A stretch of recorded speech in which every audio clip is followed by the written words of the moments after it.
नाजरीन, ये जो वाक़या है ना, ये वाक़या 1992 का है।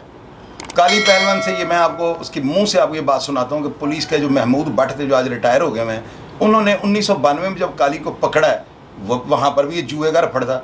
तो वहाँ पर क्या हुआ है, काली जी की होया थे पहलवान जी? ਉਹ ਤੀਸਰਾ ਹੋਇਆ ਕਿ ਮੇਰਾ ਭਰਾ ਬੱਬੀ ਲੜ ਪਿਆ। ਜਦੋਂ ਲੜ ਪਿਆ ਤੇ ਸ਼ਰੀਫ ਸੰਧੂ ਹਰੀ ਆਏ ਨੇ, ਸ਼ਰੀਫ ਸੰਧੂ ਸਾਹਿਬ ਤੇ ਮੈਨੂੰ ਨਾਲ ਥਾਣੇ ਲੈ ਗਏ ਨੇ। ਥਾਣੇ ਲੈ ਗਏ ਨੇ ਮਿਲਤ ਪਾਰਕ ਥਾਣੇ ਲੈ ਗਏ ਨੇ। ਮੈਨੂੰ ਕਹਿੰਦਾ ਜੂਆ ਕਰਾਨਾ। ਮੈਂ ਕਿਹਾ ਮੈਂ ਸਰ ਝੂਠੀ ਗੱਲ ਕਰਦਾ ਨਹੀਂ ਤੇ ਨਾ ਮੈਂ ਝੂਠ ਬੋਲਣਾ। ਹਾਂ, 4 ਸੱਜਣ 10 ਆ ਕੇ ਬਹਿ ਜਾਂਦੇ ਜੂਆ ਕਰਾਉਣ, ਬਹਿ ਜਾਂਦੇ ਆ ਆਪਸ 'ਚ ਇਕੱਠੇ ਹੋ ਕੇ।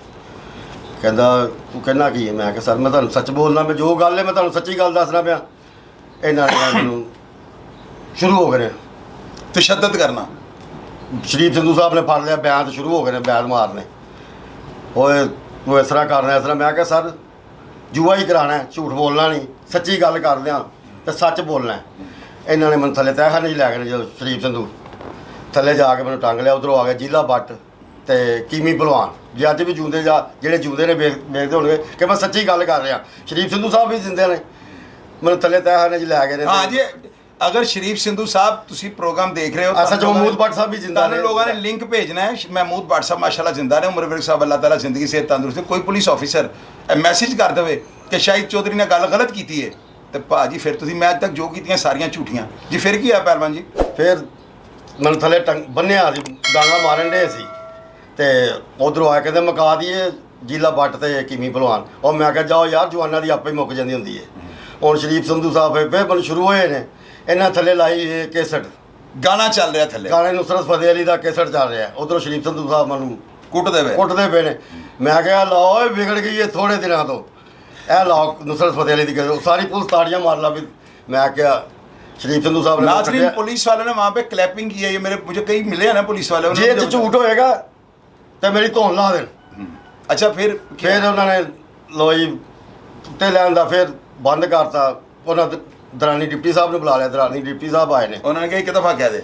उन्होंने दरानी डिप्टी साहब आए ने, मैंने हत्थ घड़ी लाई, पूछे उन्होंने कहा हाँ बई। मैं क्या सर मैं झूठ बोलता नहीं तो सच्ची गल है ये कि 4 सज्जन आ जाए तो बह जाइदा, खेड आपस इकट्ठे हो खेडीदा। ਕਹਿੰਦਾ ਕੀ ਹੈ? ਕਹਿੰਦਾ ਸਾਰੇ ਤਾਂ ਸਾਨੂੰ ਵੀ ਆਈ ਕਹਿੰਦਾ ਤੇ ਤੁਹਾਨੂੰ ਵੀ ਆਈ ਕਹਿੰਦਾ। ਕਹਿੰਦਾ ਇਹਨੂੰ ਚੈੱਕ ਨਹੀਂ ਕੀਤਾ। ਕਹਿੰਦਾ ਸਾਰੇ ਨੂੰ ਬੜਾ ਚੈੱਕ ਕੀਤਾ, ਜਿਹੜੇ ਮੇਰੇ ਪੈਰ ਸਜਾਏ ਸੀ ਮਾਰ ਕੇ। ਕਹਿੰਦਾ ਜਾਓ ਫਿਰ ਤੇ ਡਕੈਤੀ ਦਾ ਪਰਚਾ ਦੇ ਦਿਓ। ਮੇਰੇ ਡਕੈਤੀ ਦਾ ਪਰਚਾ ਦੇ, ਦਰਾਨੀ ਸਾਹਿਬ ਨੇ ਕਿਹਾ ਮੇਰੇ ਤੇ ਡਕੈਤੀ ਦਾ ਪਰਚਾ ਦੇ ਦਿਓ। ਮੈਂ ਕਿਹਾ ਇਹੋ ਜਿਹੇ 100 ਪਰਚੇ ਦੇ ਦਿਓ, ਮੇਰੇ ਤਾਂ ਝੂਠੇ। ਅੱਲਾ ਦੇ ਹੁਕਮ ਨਾਲ ਬਰੀ ਹੋਵਾਂਗਾ, ਕਿਉਂਕਿ ਮੈਂ ਹੱਕ ਤੇ ਸੱਚ ਤੇ ਆ। ਮੈਂ ਤਾਂ ਸੱਚਾ ਤੁਹਾਨੂੰ ਦੱਸੀ ਗੱਲ ਜੋ ਵੀ ਹੈ, ਇਹ 'ਚ ਜੋ ਮਰਜ਼ੀ ਬਣਾ ਲਓ ਤੁਸੀਂ। ਇਹਨਾਂ ਨੇ ਮੇਰੇ ਤੇ ਪਰਚਾ ਦੇ ਦਿੱਤਾ। ਲੋ 5 ਦਿਨ ਗੁਜ਼ਰ, 4 ਦਿਨ ਗੁਜ਼ਰ, 7 ਦਿਨ ਗੁਜ਼ਰ, 10-12 ਦਿਨ ਗੁਜ਼ਰ ਗਏ। ਜਿਸ ਟਾਈਮ ਕੀ ਰੱਖ ਕੇ ਮੇਰੇ ਕੋਲ ਮਾਰ ਕੇ ਕਹਿੰਦੇ ਕਹਿ ਨਹੀਂ ਕਰਾਉਣਾ। ਮੈਂ ਕਿਹਾ ਸਰ ਹੁਣੇ ਛੱਡੋ, ਮੈਂ ਝੂਠ ਤੁਹਾਡੇ ਨਾਲ ਬੋਲਿਆ, ਤੁਸੀਂ ਅਫਸਰ ਹੋ, ਮੈਨੂੰ ਹੁਣੇ ਫਿਰ ਫੜ ਲੈਣਾ ਤੇ ਮੈਂ ਤੁਹਾਡੇ ਨਾਲ ਤੇ ਝੂਠੀ ਗੱਲ ਕਰਾਂ, ਕਿਉਂਕਿ ਮੈਨੂੰ ਖੇਡਣ ਦਾ ਸ਼ੌਕ ਹੈ। 4 ਸੱਜਣ ਆਏ ਤੇ ਬਹਿ ਜਾਈਦਾ ਤੇ ਮੈਂ ਤੁਹਾਡੇ ਨਾਲ ਝੂਠ ਬੋਲ ਕੇ ਕਮਾ ਨਹੀਂ ਕਰਾਉਂਦਾ ਪੈਂਦਾ ਤੇ ਤੁਸੀਂ ਮੈਨੂੰ ਫਿਰ ਫੜ ਲੈਣਾ, ਤੁਸੀਂ ਅਫਸਰ ਹੋ ਇੱਕ। ਲੋ ਜੀ ਇਹਨਾਂ ਨੇ ਮੇਰੀ ਰੋਟੀ ਬੰਦ ਕਰਤੀ, ਘਰ ਦੀ ਰੋਟੀ ਆਂਦੀ ਬੰਦ ਕਰਤੀ। ਮੈਂ ਮੁਲਾਕਾਤ ਆਂਦੀ, ਮੈਂ ਭੁੱਖ ਹੜਤਾਲ ਕਰਤੀ। ਮੈਨੂੰ ਮਾਰ ਕੇ ਕਹਿਣ ਇੱਕ ਵਾਰੀ ਕਹਿ ਜੂਆ ਨਹੀਂ ਕਰਾ। ਮੈਂ ਕਿਹਾ ਸਰ ਮੈਂ ਝੂਠ ਬੋਲਦਾ ਹੀ ਨਹੀਂ। ਮੰਨਦੇ ਸੱਜਣ ਪਹਿਲਾਂ ਮੈਂ ਖੇਡਦੇ ਆ। ਕਹਿੰਦਾ ਇਹਦੀ ਭੱਟ ਸਾਹਿਬ ਆਏ ਨੇ ਰਾਤ ਨੂੰ, ਉਦੋਂ ਮੈਨੂੰ ਬੜਾ ਮਾਰ ਚੁੱਕੇ ਸੀ ਕਿ ਸ਼ਰੀਫ ਸੰਧੂ ਸਾਹਿਬ ਨੇ ਮੇਰਾ ਨਾਂ ਹੀ ਪਾ ਦਿੱਤਾ ਸੀ ਖੂਨ ਖੋਲਦਾ ਆਪਣਾ, ਕਿਉਂਕਿ ਮੈਨੂੰ ਡਾਂਗਾ ਮਾਰ ਕੇ ਬੇਹੋਸ਼ ਹੋਣਾ ਤੇ ਮੈਂ ਉੱਠਣਾ ਤੇ ਮੈਂ ਸਿਰ ਲਾ ਕੇ ਨਾ ਖੂਨ ਖੋਲਦਾ ਆਪਣਾ। ਸ਼ੁਰੂ ਰਵੋ ਜਵਾਨੋ ਬਾਤ ਰਹੋ। ਹਾਲੇ ਤੇ ਮੇਰਾ ਤਕਈਵਾ ਨਹੀਂ ਲੱਥਾ। ਫਿਰ ਇਹਨਾਂ ਨੇ ਉਹ ਮੈਨੂੰ ਭੱਟ ਸਾਹਿਬ ਨੇ ਕਿਹਾ ਆਏ ਰਾਤ ਨੂੰ, ਕਹਿੰਦਾ ਰੋਟੀ ਨਹੀਂ ਖਾਂਦੇ। ਮੈਂ ਕਿਹਾ ਸਰ ਇੱਕ ਤਾਂ ਮੇਰੇ ਤਾਂ ਝੂਠਾ ਪਰਚਾ ਤੇ ਮੈਨੂੰ ਡਾਂਗਾ ਮਾਰੋ ਸਿਰਫ। ਕਹਿੰਦਾ ਮੈਂ ਕਿਹਾ लेकिन भट्ट साहब मैं कहूँगा भाई आदमी तो जवान आदमी सर, बहादुर आदमी महमूद भट्ट साहब ऐसा जो महमूद भट्ट साहब। उन्होंने कहा रोटी खा, काली रोटी नहीं खाता। मैं कहा सर झूठे परचे देन दे तो एक डांगा मारो, मैंने बस डांगा ही मारी जो, मैं तो डांगा ही खानी है तेरे को। तेरी रोटी नहीं खानी? मैं रोटी नहीं खानी। कहता तू रोटी खा, सवेरे तेरा मैं लानिया कहना वा तू मेरा सक्का भरा है, भावें तू साई है, तू मेरा सक्का भरा है तो रोटी खा। तो डिप्टी साहब ने कह के मैं तेरा परचा भी खारिज कराना वा तो तू रोटी खा। मैं फिर रोटी खाती। भट्ट साहब ने कहा जा ऐं थापड़ी मार के, उन्हें कहा जा ऐश कर यार। फिर भट्ट साहब मेरे को पैसे लेते ने कोई? नहीं, मैं पैसे देंदे नहीं है पुलिस को। पैसे देंदे हैं? मैं पुलिस को आज तक पैसे दिते नहीं। जुआ नहीं सुना करांदे, तुसी बैठ के खेडन लग पैंदे। हां खेडन लग पैने, यानी को प्रॉपर जेड़ा जुआ हुंदा नहीं, तुसी दोस्तां ने इकट्ठे होना तानु शौक है। नुआबा का काम है ना जुए खेलना। गरीब आदमी या मजबूर आदमी जिंदगी में जुआ नहीं जीत सकता। ये मेरी बात आज याद रखिएगा। ये काली जैसे लोग क्यों इस मुआशरे में इस तरह इन जुर्म में धन जाते हैं? ये जुए करवाते हैं, कोई नाल निकलती है, डिब्बे में पैसे आते हैं, वो 1,00,000-1,50,000 रुपये होना, 500 रुपये लेते हैं, 10,000 को बंदा जीते ना तो 500 रुपये ही लेते हैं। तो जब ये जीते हैं ना, डब्बा खुलता है, 1,00,000-1,50,000 रुपये रोज़ आता है, किसी बंदे को 1,00,000 रुपये रोज़ आए ना और वो पैसा भी अफल का हो तो इंसान को जुए खुद ही लग जाते हैं। तो इस तरह ये लोग जो है ना जुर्म में धंस जाते थे।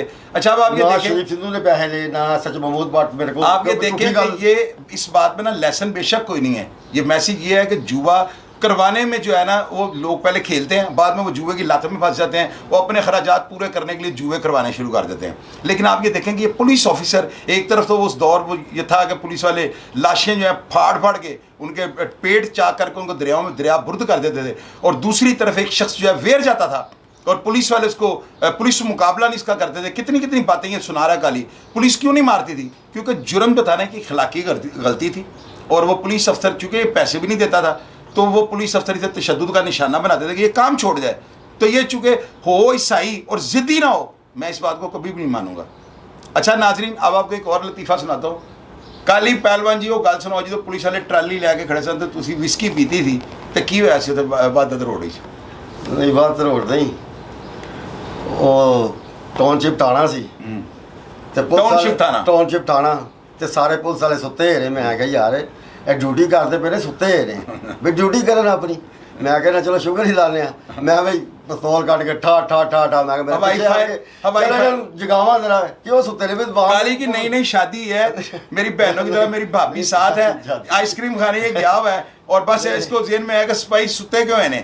काली ने 2 दिन हवाई फायर कर दिए, गाड़ी दौड़ा दी, पुलिस वाले पीछे लग गए। इसने उनको काम पे लगाया कि यार गवर्नमेंट की तनहा हराम ना करो भी चलो ड्यूटी करो। वो एसएचओ को ले गए ने, पिस्तौल मेरे को फड़ लिया, एंड तो फड़ लिया पिस्तौल मेरा एक उन्होंने लगा लिया है। एसएचओ का ਨਾਂ नहीं आता पे, उन्होंने मैंने कहा इन्हू लित्तर मारो। नहीं टाउनशिप थाना। अच्छा टाउनशिप थाना।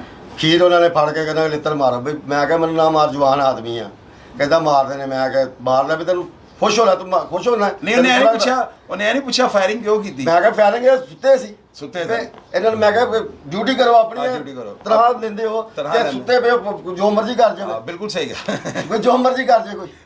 अच्छा फिर क्या होया? फिर उन्होंने फड़ लिया, खीर फड़ लिया ना पुलिस। अच्छा थाने ले गए एसएचओ साहब ने कहा लित्तर मारो। मैं क्या मार लो, जवान आदमी। उन्हें लित्तर मारे। मैं क्या लित्तर ते जरा जोर दी मार, सरकार दी रोटी आराम करी जाती। और खीर मैंने कहता असली सुल्तान है जो नकली है। नाजरीन आप यकीन करें ये बातें 110% है। अब्दुल्ला जान एक इंस्पेक्टर है, उन्होंने जो है ना, मेरे से एक जगह से किराया भी ली थी, वहाँ पे पता नहीं क्या ये मामला थे इनके। अब्दुल्ला जान साहब ने इनको पकड़ लिया, वहाँ पे मैं भी इनके पास बैठा हुआ, मैं भी पकड़ा गया। डीएसपी पुलिस वहाँ पे बहुत ज़्यादा आ गई। आप यकीन करें अब्दुल्ला जान ने ना अपने कांस्टेबलों को कहा कि पूरी ताकत के साथ इसको जो है ना नीचे बुलवा के इसको बतौर पनिश, यानी कि इसको एहसास हो गया यार ये काम गलत है। उन्होंने मेरे सामने, मैं कुर्सी पे बैठा हूँ, अब मुझे किसी ने निकाला क्योंकि उनको पता पुलिस वालों को इसके इस तरह मामला ही नहीं है। पुलिस वालों ने जो है ना काली को बाहर निकाला और इन्होंने इसको कहा कि तुम क्या करते हो? कहता है मैं वहाँ पर जुआ करवाता हूँ। जगह इससे मुझसे किराए पर ली हुई थी। उसमें ना नाजरीन पुलिस वालों ने इसको काली को पंजा भी मारा है, दसा भी मारा है, यानी 10 छितर भी मारे हैं, 5 भी मारे हैं। ये मुझे मिलने के लिए अंदर आया और मैं बताने लगा चौधरी घबराना यार, ऐसे मामला चलते रहते हैं, मैंने तो बाज ही नहीं आना। यानी कि सीधा बंदा, सीधी बात मुंह पे करने वाला, झूठी कसम न्याय नहीं देने वाला। तो इसके बाद दिन में फिर कांस्टेबल आया, उसने कहा भलवान जी बाहर आई हो तो उनकी छुट्टी और लानी है। आप यकीन करो उन्होंने पूरी ताकत के साथ इसको छितर मारे हैं। इस बंदे ने आगे से यही कहा है और थल्ले उतरो सरकार दियाँ रोटियाँ आराम करना, नवा ले आओ। 2 पुलिस वाले इकट्ठे इसको डंडे और छितर मार रहे हैं। इस बंदे के मुंह से वो उफ नहीं निकाल सके। और अखीर जो था इंस्पेक्टर वो डर गया, उसके ज़हन में ये बात आई कहीं ये सारा काम प्लांटेड ना हो कि हम इसे मार के कोई नुकसान पहुंचा बैठे और कोई बैलफ आ जाए या कोई ऐसा। क्योंकि हमें ये जो इतना क्राइम है ना, ये क्राइम को इतना बड़ा जुर्म नहीं है कि जुए पे अगर आप कहें कि आपको सजाए मौत दे दी जाएगी। तो मैं भी अगर इनके साथ चले जाता तो मुझे पता था कि यहाँ से अगर पकड़े भी है तो सजाए मौत तो नहीं हो जानी। तो चलो रात को नींद नहीं आती, जाकर दूसरे को गपशप लगा लेते हैं। इस तरह जो है ना वो पुलिस वाले जो है ना वहाँ पे वो शर्मिंदे हो गए और उनको अंदाज़ा हो गया कि ये मर गया ना तो शाहिद चौधरी ने हमारे ऊपर 302 की FIR कटा देनी है। उन्होंने इसे जान छुड़वा ली। तो इस तरह के बहादुर जो है ना, आप बातों सुनते हैं कि फलां बड़ा बहादुर था, मजर तिब्बी, असद पे सारे यार बहादुर थे, मैं किसी की बात तारीफ नहीं करता, लेकिन वो फायरिंग करके भाग जाते थे। और पुलिस के आगे नाजी भट्ट जो है ना, इसकी जो मैंने स्टोरी सुनी है ना कि पुलिस वाले जब इसको वहाँ पे नवीज़ सईद और करामत भट्टी साहब ने इसको वहाँ पर रोड पे उतारा है उधर जेल से लाते हुए, तो आप यकीन करें काला खताई रोड पे ना वो लोग ये बताते हैं और पुलिस वाले बताते हैं कि उसने कान भी पकड़ लिए थे और वो पुलिस वालों के पाँव पकड़ पकड़ के उनके आगे गिड़गड़ाता था। हनीफा सूत्रमंडी वाला भी कुर्बान लाइन में, टीपू ट्रकों वाला के गनमैन उसको मार रहे हैं, तशद्दुद कर रहे हैं और वो पुलिस वालों से अपनी ज़िंदगी की भीख मांग रहा है। लेकिन हम लोग जो है ना, हम लोगों में चूँकि मेरा भाई है और मैं कई दफ़ा इसके पीछे थानों में भी गया हूँ, मैंने इसकी अल्लाह के हुक्म से कौन सा ये कोई डकैतियाँ चोरियाँ या कोई लड़कियों के साथ कोई गैंग रेप करता है, तो मैंने इसको देखा हुआ है, सारी स्टोरी से मैं वाकिफ़ हूँ। इस तरह के लोग जो है ना पुलिस और ये समझ लें कि तलवारों के नीचे कलमा हक कहने वाली बात है कि एक बंदा झूठा कुरान उठाए, कसम खा ले कि झूठ बोल दे और कह दे कि मैं ये काम नहीं करूँगा और अपनी बाइबल की कसम खा ले, इसकी नज़र में उसकी ये अहमियत है कि ये बंदा मर गया, इसने आज तक अपनी ज़िंदगी में अपनी बाइबल की कसम नहीं खाई। और हम मुसलमान क्या करते हैं, हम मुसलमान 1 सेकंड में कुरान की कसम खा जाते हैं ज़्यादातर। और नाजरीन, आज का जो प्रोग्राम है इसको मैं अख्ताम पे पहुंचाता हूं और आखिर में मैं जो है ना आप सबकी सलामती की अल्लाह ताला के आगे दुआ करूंगा। अल्लाह ताला आप सबको अपने हिफ्ज़-ओ-अमान में रखें। पाकिस्तान जिंदाबाद।